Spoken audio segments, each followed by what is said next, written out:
அப்போ அந்த அந்த வியாபாரத்தில் நாங்கள் செத்திருந்தால் எங்களோட நிலைமை என்ன? நாங்கள் போனது தான்.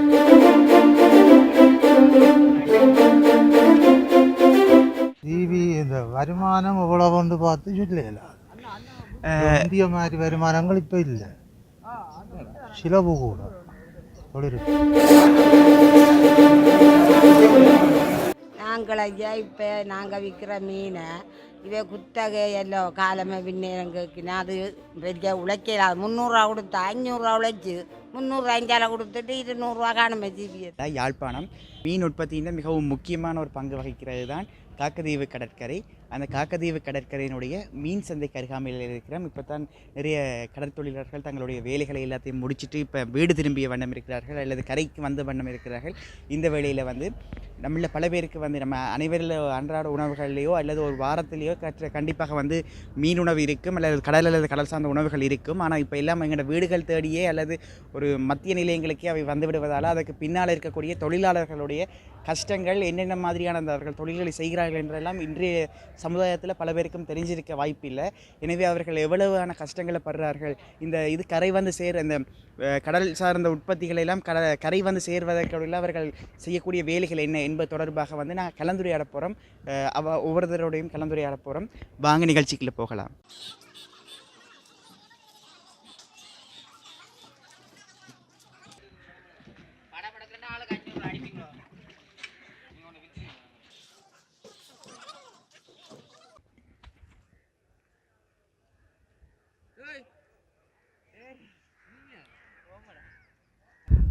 இப்போ வந்து பார்த்திங்கன்னா இப்போ கடல்லேருந்து திரும்பி விலை பின்னிக்கிட்டு இருக்காங்க. இப்போ அவங்களோட நாங்கள் கலந்துரையாட போகிறோம். வணக்கம் ஐயா. உங்களோட பேர்? நாகராஜா. ஐயா, நீங்கள் ஒரு நாளைக்கு வந்து கடலில் மீன் தொழில் செய்யணுமெண்டா அதுக்கு முதல் நாளில் என்னென்ன மாதிரியான முன்னாயத்தங்களை எல்லாம் நீங்கள் செய்ய வேண்டியிருக்கும்? முதல் நாங்கள் வலி எடுத்து கடல் எடுத்து சீராக்கி இப்படி வர பின்னி ஆக்களை வச்சு வேலை இதுதான் தொழில் இயக்கம். ஐயா, நீங்கள் ஒரு நாள் கடலில் போய் மீன் பிடிச்சு வரும்போது இந்த அன்னளவாக வந்து எவ்வளவு இருக்குமென்று வந்து நீங்கள் எதிர்பார்ப்பு இதுக்கு செய்ய டிவி இந்த வருமானம் எவ்வளவுன்னு பார்த்து சொல்லல. இந்திய மாதிரி வருமானங்கள் இப்போ இல்லை, சிலவு கூட தொழில். என்ன குழம்புக்கு ஏற்றுமதி இருந்தது, எங்கேயும் போய் தொழில் செய்யலாம். இப்போ கொரோனா பிரச்சனையால் தொழிலுக்கு போகிறதே குறைவு தொழிலாளி. அப்போ இந்த கொரோனா காலகட்டங்களில் வந்து உங்களோட வாழ்வாதாரம் என்ன மாதிரி இருந்தது ஐயா? இப்போ மீன்பிடி இல்லைன்ற நிலைமையில் நீங்கள் என்ன மாதிரியான வேறு தொழில்களை செஞ்சுருந்தீங்க? இந்த தொழில் வேறு என்ன தொழில் ஐயா? எங்களுக்கு இதுதான் தொழில். அப்போ வாழ்வாதாரம் என்ன மாதிரி ஐயா? இந்த வீல் தந்த சாப்பாடுகள்லாம் சும்மா நாங்களும் அரசாங்கம் தந்தாண்டாப்பில் நாங்களும் சிறு தொழிலை தேடி சிகரிச்சி வைக்கத்தால வேணும். அதுகளை அடைய வச்சு தான் சாப்பிட்டேன். நாங்கள் அந்த தொழில் செய்யலாம். இப்போ சம்பளங்கள் கூட தொழிலாளிக்கு வருமானம் குறைவாண்டா இதால் கூட தொழில் சிலவு கூட. இப்போ நீங்கள் வந்து இப்போ தொழிலாளர்களை கூட்டிக் கொண்டு போய் இப்போ நீங்கள் செலவழிக்கிற காசு இப்போ நீங்கள் தொழிலுக்கு போயிட்டு வந்து அந்த காசு எடுக்கக்கூடிய மாதிரி இருக்குது. அந்த சூழ்நிலை எடுக்கிற காசு 2 நாளைக்கு வரும், 4 நாளைக்கு இல்லை. இப்போ நீங்கள் தொழிலுக்கு போயிட்டு வந்து அவ்வளோ அந்த கொண்டுற இப்போ மீன்களை வந்து எப்படி விற்பனை செய்கிறீங்க? ஏலம் மூலமாக இல்லை? ஏலத்திலான் போட்டு கூடும். அந்த விலை ஒவ்வொரு நாளும் ஒரே மாதிரி இருக்குமா இல்லை மாற்றப்படுமா? ஒரு நாளைக்கு குறையும், ஒரு நாளைக்கு கூடும் விலை. வழக்கமாக எத்தனை வகையான மீன்களை நீங்கள் உங்களால் பிடிக்க முடியும் ஐயா? எங்கே பல ஜாதி மீனும் வரும். திருக்க வரும், சூடாச்சு பாப்பாரை சின்னட்டியாண்டு மீன் பல ஜாதி மீனும் வரும். நெத்தலியை தவிர மற்ற மீன் எல்லாம் வரும். இல்லை, அந்த மீன்கள் வந்து அந்த சிலதுகள் வந்து இந்த டைமில் தான் விளையும்னு சொல்லி ஒரு பிரச்சனை இருக்குது தானே. இப்போ இந்த தொழில் சித்திரையோட சரி இது செய்ய மாட்டோம். இந்த தொழில் சித்திரையோட இந்த தொழில் செய்யலாம். அது மட்டும் வீட்டுக்காங்க கிடக்கும் இந்த தொழில். அதுக்கு பிறகு வாழ்வாதாரத்துக்கு என்ன மாதிரி? பிறகு சிறு தொழிலை என்னையும் பார்க்க வேணும். வேறு தொழில்கள் மீன்பிடியில் வந்து சித்திரைக்கு பிறகு ஆழ்கடல் மீன்மதி மட்டும்தான் செய்யலாதா அல்லது கரியோரமும் செய்யலாதா? கரியோரம் செய்யலாம், ஆழ்கடல் செய்யலாம். இங்கே இந்த இந்த கடலை பொறுத்தளவு இது கடல் ஓடித்தானே பிடிக்கணும். மற்ற மீன் என்ன ஒவ்வொரு மீனுக்கும் ஒவ்வொரு விலை என்று இருக்கா இல்லை எல்லாத்துக்கும் ஒரே விலையில? எல்லாத்துக்கும் ஒரே விலை தான். அது உண்டு தான். அதாவது பருப்பு விலை கொடுக்கின, களங்கண்டி பாயின, பல தொழிலும் கிடக்கு. இப்போ வந்து ஏன் இப்போ உங்கள்கிட்ட ஏலம் எடுக்கிறாக்கள் வந்து இப்போ உங்கள்கிட்ட ஒரு 2000 ரூபாய்க்கோ அவ்வளோ மீனை மேலம் எடுத்துட்டு போயிடணும்னு சொன்னால் அவை வந்து 2000க்கு கூட தானே விற்க போயிடும். அதே நீங்கள் அப்படி எங்களோட முதல் இல்லை, அவைன்ற முதல்லாம் நாங்கள் இயங்குறோம். அவைன்ற முதல்லாம் நாங்கள் தொழில் செய்கிறோம். அவை முதலாளி மாதிரி எங்களுக்கு தொகையை தந்து இதை இயக்கம் கொண்டு சொல்லி சொன்னால் அது அவைகளுக்கு தான் கொடுக்கணும். இப்போ நீங்கள் முதல் போகிறேன்டா என்னென்ன மாதிரியான இதுகள் உங்களுக்கு தேவைப்படும் என்று எதிர்பார்க்குறீங்களா ஐயா? முதல் எங்களுக்கு என்ன பல இதுதான் தேவை, நெட்டு தான் தேவை. அவையிட்ட தான் பணம் வாங்கணும். எங்களுக்கு முதலாளி மாதிரி நிற்கணும். அவையிட்ட தான் போய் 50,000 1,00,000 அதாண்டு முதல் வாங்கித்தான் அவைகளுக்கு தான் நாங்கள் மீன் போட்டு கொண்டிருக்கோம். பெரிய வந்த உடனே அவைகள் எடுத்து ஏலத்தை போட்டுட்டு எங்களுக்கு தங்கின கொம்யூனி எடுத்து போட்டு தருவீங்க. சரி, நன்றி ஐயா.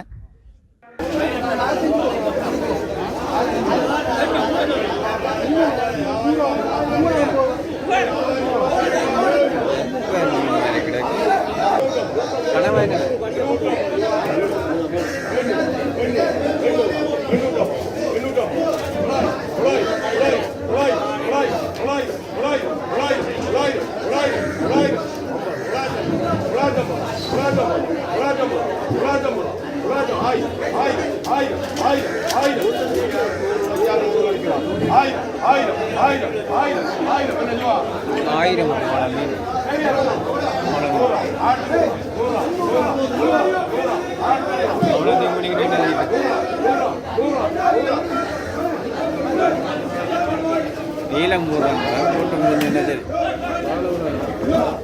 அண்ணா ராளை விழா அண்ணா ராளை கதைக்கிறாங்களே இல்லை ஒருத்தர் ராளை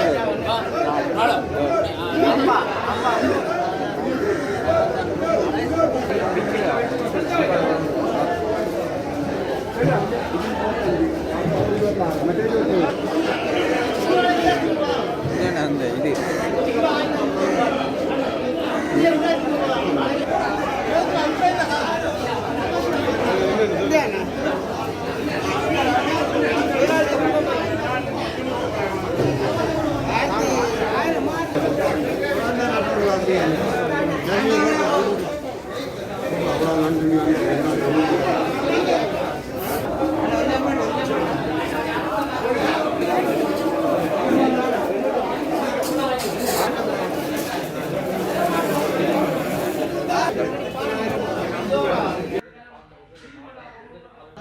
இப்போ வந்து நாங்கள் அடுத்ததாக வந்து மீன்களை வந்து மொத்தமாக விற்பனை செய்யக்கூடிய விற்பனை நிலையத்துக்கு உள்ளே வந்திருக்கிறோம். இப்போ வந்து இங்கே இருக்கக்கூடிய ஒரு அம்மாவோட கலந்துரையாட போகிறோம். வாங்க கலந்துரையாடலாம். வணக்கம் அம்மா, உங்களோட பேர்? புஷ்பராணி. அம்மா, நீங்கள் இப்போ வந்து 5,000 ரூபாய்க்கு எடுக்கிறீங்கன்னு சொன்ன மீன் கூறல, அந்த 5,000 ரூபாயும் உங்களால் வந்து விற்க முடியுமா? சில நேரம் அது குறைச்சி விற்போம்.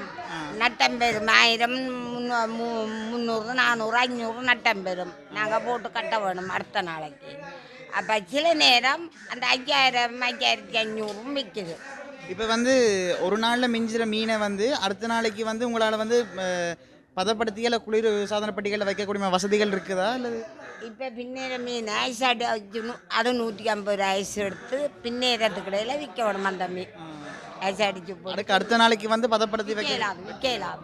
அடுத்தது வந்து இங்கே என்னென்ன மாதிரியான மீன்கள் வருது? பல மாதிரியும் பாறை வரும், கை மீன் வரும், மதனம் வரும், திரளி வரும், நண்டு வரும், கனவா வரும், சகலதும் வரும். இந்த குறிப்பிட்ட சீசனுக்கு மட்டும் வரக்கூடிய அந்த விசேடமான மீன்கள் அப்படி எதுவும் இருக்குதா? விசேடமான மீன் அப்போ பெருசான மீன் இல்லை. முந்தி இருந்து இப்போ வரது கடல் வளம் குறைஞ்சிட்டு.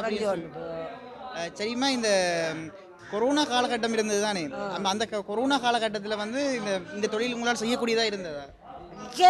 நாங்கள் செய்த வருமானம் என்ன மாதிரி? வருமானம் சில நேரம் 500 வரும், 500 நட்டாம் வரும். இப்போ வந்து இந்த தொழிலை வந்து மேம்படுத்தணும்னா என்னென்ன மாதிரியான உதவிகள் கிடைச்சா உங்களால் இதை மேம்படுத்த முடியுமா நீங்கள் எதிர்பார்க்குறீங்க?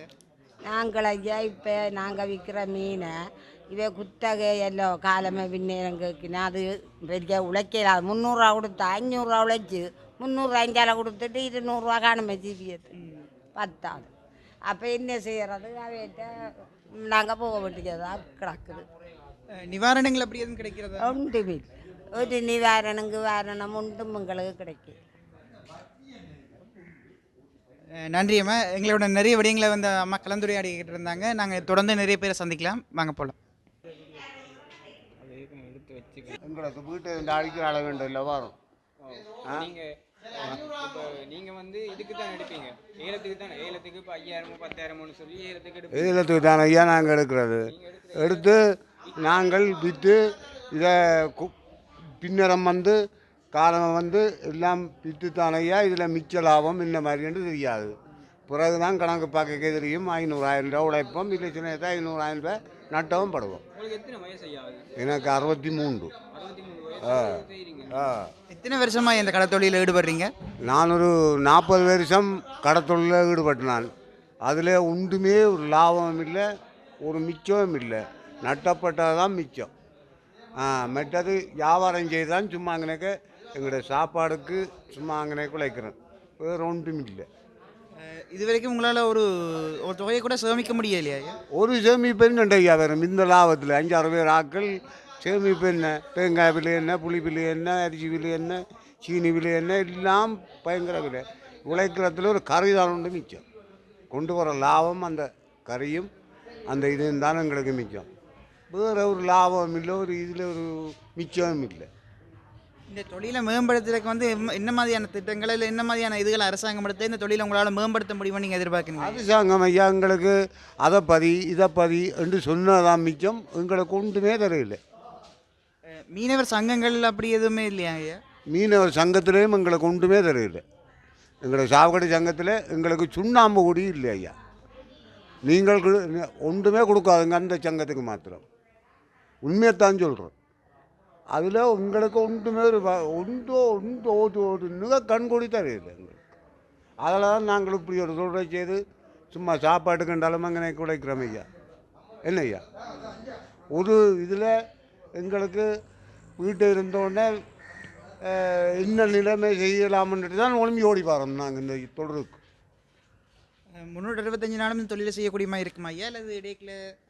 இல்லை அப்படி செய்யலாது. இருந்துட்டு அப்படி அந்த கிழமைகள் ஞாயிறுகள் சனிகள் மற்றது அந்த புதன்களை பார்த்து தான் நாங்கள் வியாபாரத்துக்கு வாரது. மற்றபடி விற்காது. அப்போ ஏனி நாளில் வாழ்வாதாரங்கள் அதெல்லாம் என்ன மாதிரி ஐயா? அதெல்லாம் இப்போ கொஞ்சம் கஷ்டங்கள்லாம் ஐயா. வாழ்வாதாரம் இப்போ போகிறோமோ புரிஞ்சு வாரது இந்த வியாபாரத்துக்கு வந்து. அப்போ அந்த வியாபாரத்தில் நாங்கள் செத்திருந்தால் எங்களோட நிலைமை என்ன? நாங்கள் போனது தான். எங்களோட பிள்ளைகள் பஞ்சாதி எல்லாம் பட்டினி நடக்க வேண்டிய கட்டம் பெறும். அவர் போட்டார். வேறு என்ன இதுதான் எங்களுக்கு மிச்சம். கடத்தொழிலில் எங்களுக்கு ஒரு லாபம் இல்லை, ஒரு மிச்சமும் இல்லை ஐயா இந்த தொழிலில். அனைவருக்கும் வணக்கம். வணக்கம் ஐயா. உங்களுக்கு நாகராசன் ஐயா சொல்லுங்கள். இப்போ முந்தைய காலகட்டத்தில் சூழ்நிலைகளில் வந்து உங்களுக்கு தொழில் செய்ததை விட இப்போ என்ன மாதிரியான தொழிலில் இருக்கக்கூடிய சிக்கல்கள் என்ன மாதிரி இருக்குது உங்களுக்கு? இந்தியை விட இப்போ சரியான சிக்கல் தொழிற்பாடுகள். என்னது அந்த கொரோனாவாக ஜனம் பெருசாக வாரது குறைவு. தொழில்களும் வந்து பெருசாக இல்லை. அதனால் ஜனம் எல்லாம் கொஞ்சம் தொழிற்பாடுகளும் குறைவு. இங்கே எல்லாம் போகிறதெல்லாம் குறைவாக போயிட்டு. இப்போ வந்து இந்த கடத்தொழிலை வந்து நாங்கள் மேம்படுத்துறதுக்கு என்னென்ன மாதிரியான திட்டங்கள் கிடைச்சால என்னென்ன மாதிரியான உதவிகள் நிவாரணங்கள் கிடைச்சா இதை மேம்படுத்தலாமல் நீங்கள் நினைக்கிறீங்க? இப்போ எங்களுக்கு அகலப்பாடல் வந்து பிரச்சனை என்னதுன்னா விலைகள் பைப்புகள் எல்லாம் விலைக்கு தான் கிடக்கும். நம்ம வாச முடியும் விலைக்குன்னு சொல்லி வாடகைக்கு அப்படியா இல்லை சொந்தமாக? சொந்தம். இன்ஜின்கள் வள்ளங்கள் எல்லாம் சொந்தமாக தான் செய்யலாம். அது நியாயமான காசு முடியும். ஒரு நாளைக்கு வந்து நீங்கள் கடலுக்கு போகிறேன்டா அதுக்கு அந்த முதல் நாள் என்னென்ன மாதிரி ஏற்பாடுகள் எல்லாம் செஞ்சுருக்கணும்? விலை இப்போ நாங்கள் பாஞ்சி போட்டு வந்து நாங்கள் அந்த அடுத்த நாள் பட்டியலுக்கு போனால் எண்ணெய் அடித்து வச்சுட்டு போனால் அப்புறம் இப்படியும் ஒரு 12-1 மணிக்கு தான் விளக்கி விட்டுருவாங்க பட்டியலுக்கு. போய் வந்தால் இப்படியே 6 மணி தான் கரையை போயிடுவாங்க. இந்தளவு நேரமும் வந்து நீங்கள் வந்து கடல்லையே தான் இருக்கணும் அப்படியா? இல்லை வீட்டை வந்துடுவோம்.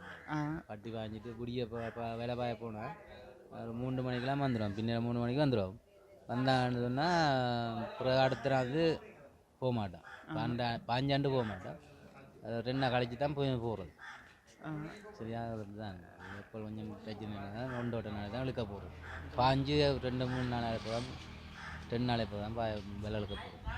இதில் வந்து நீங்கள் எதிர்பார்க்க முந்தி இப்போ எத்தனை வருஷமாக நீங்கள் இதில் இந்த கடத்தோட எத்தனை வருஷமாக ஈடுபடுறீங்க ஐயா? நான் ஒரு இங்கே வந்து கிட்டத்தட்ட ஒரு 10 வருஷமாக இருக்குது. இந்த 10 வருஷத்தில் வந்து இப்போ கடல் வளத்தில் வந்து இப்போ கடல் வளத்தில் அதை வந்து இந்த இதுகள் நீங்கள் உங்களை எடுக்கக்கூடியமாக இருக்குது அவங்களோட போடுற முதலுக்கு ஏற்ற மாதிரி வருமானம் வருகுதா? வருமானம் குறைவு, சரியான குறைவு. என்னென்ன காரணங்கள் இதுக்கான குறையிறதுக்கு என்ன காரணமாக இருக்குன்னு நீங்கள் நினைக்கிறீங்க? இந்த மழை காற்று விழுந்துதான் அது சீரான காற்று வந்து ஒரே நிலைமையில் இருந்தால் தான் இந்த மீன் பிடிக்கும். ஒரே சீரில் இருந்தால் தான் அந்த மீன் இது இப்போ காற்றுகள் மழைகள் மாறி வந்தாலும் அந்த உழைப்புகள் எல்லாருக்கும் குறைஞ்சலாம். இப்போ எல்லாம் நிறைய பேருக்கு வந்து வீட்டுக்கே மீன் வரதால இதில் இருக்கிற ஒவ்வொருத்தட்ட கஷ்டங்கள் வந்து விளங்குறது இல்லை. இதில் வந்து இப்போ உங்களோட வாழ்வாதாரங்கள் எல்லாம் என்ன மாதிரி ஐயா? இப்போ எல்லா ஒரு நாள் இது முடிவில் உங்களோட குடும்பத்துக்கான பணம் வந்து போதுமானதாக இருக்கா, அல்லது ஒரு தேவைக்காக சேமிக்க ஒரு மருத்துவ உதவி அப்படி சேமிக்கிறதுக்கு பணம் போதுமானதாக இருக்குதா அந்த இதில்? வராது இல்லையா? ஏன்னா நாங்கள் இப்போ ஒரு ஆள்கிட்ட இப்போ ஒரு கூறிய மாதிரி தான் காசு வேண்டித்தான் அந்த தொழில். நீ அவளுக்கு அந்த தொழில் இப்போ இந்த மாதம் அடுத்த மாதம் தொழிலெல்லாம் பிடுங்கி வச்சுருவாங்க. ஆளைப்பாடுறது எல்லாம் அதில் 2 ஹேச்சிங் அந்த அதை இந்த மாதத்தோட அடுத்த மாதம் எல்லாம் பிடுங்கிவாங்க. பிடுங்கினா சோளம் வந்துடும். சோளம் வந்தால் இப்போ இந்த அங்கால் தொழில் செய்யும். சித்திரைக்கு பிறகு செய்யலான்ற மாதிரி சொல்லியிருந்தவ, அது ஏன் அந்த மாதிரி? சோளம் காற்று இந்த காற்று அடிக்கும், எதிர்காத்து. இந்த காற்றுக்கு தொழில் செய்யலாம், வல்ல மோடி செய்யலாம். கரை விலை அந்த மாதிரியான ஆழ்கடல் மட்டும்தான் செய்யலாதா, அல்லது கரையில் ஆழ்கடல் மாதிரி இந்த இதெல்லாம் சும்மா நோமல் இதெல்லாம் ரா கொடுப்பாட்டு மீன் விலையில் சொன்னோம் அவ்வளோதான் போகும். அதாவது பாலதீவு, கச்சதீவு, வெளிவதீவு எல்லாம் அந்த பக்கம் தான் இந்த அகலப்பாடுக்கு போகும். அப்போ அது சோளத்துக்கெல்லாம் செய்யலாம். சோளத்துக்கு இருந்ததுன்னா இந்த இப்படி இந்த கூட்டுறாலாம் செய்யலாம். சரியா, நிறைய விஷயங்கள் எங்களுக்காண்டி வந்து நீங்கள் கலந்துரையாடி இருந்தீங்க. ரொம்ப நன்றி ஐயா. பார்த்தீங்கன்னு சொன்னால் நாங்கள் கலந்துரையான ஒவ்வொருத்தருமே வந்து தாங்க இந்த மீன்பிடியில் இருக்கக்கூடிய ஒவ்வொரு கஷ்டங்களையும் வந்து எங்களுக்கு சொல்லியிருந்தாங்க. எங்களோட வீடுகள் தேடியே உணவுகள் வர்றதால இதுக்குள்ளே இருக்கிற தொழிலாளர்களுடைய கடினமான உழைப்புகள் வந்து வெளியில் தெரிகிறதில்ல. இனிமேல் பட்டு நீங்கள் வந்து மீன்கள் வாங்கும்போது நாங்கள் வந்து ஒரு பிராண்டடான பொருளுக்கு இந்த விலைன்னு சொன்னால் இந்த விலையை நான் கொடுத்துட்டு தானே வர்றோம். அது மாதிரி இந்த தொழிலாளர்களோட உழைப்பை வந்து கஷ்டப்பட்டவர்கள் உழைப்பை வந்து நாங்கள் வீணடிக்காமல் இவர்களுடைய வீண் தர்க்கங்களில் ஈடுபடாமல் முடிஞ்ச அளவுக்கு நியாயமான விலையில் வந்து அவங்க சொல்கிற விலை நியாயமான விலை தான், அந்த விலைகளை வந்து உணவுகளை வாங்கி நாங்கள் பயன்படுறதில்ல அவங்களுடைய வாழ்வாதாரம் முன்னேறதுக்கு எங்களாலான ஒரு சின்ன உதவியை செய்வோம் என்று சொல்லி இன்னொரு நல்ல நிகழ்ச்சியில் நல்ல ஒரு கருத்துக்களுடன் சமூகம் சார்ந்த கருத்துக்களுடன் உங்களை சந்திக்கும் வரை உங்களிடமிருந்து விடைபெறுகிறோம். நன்றி, வணக்கம்.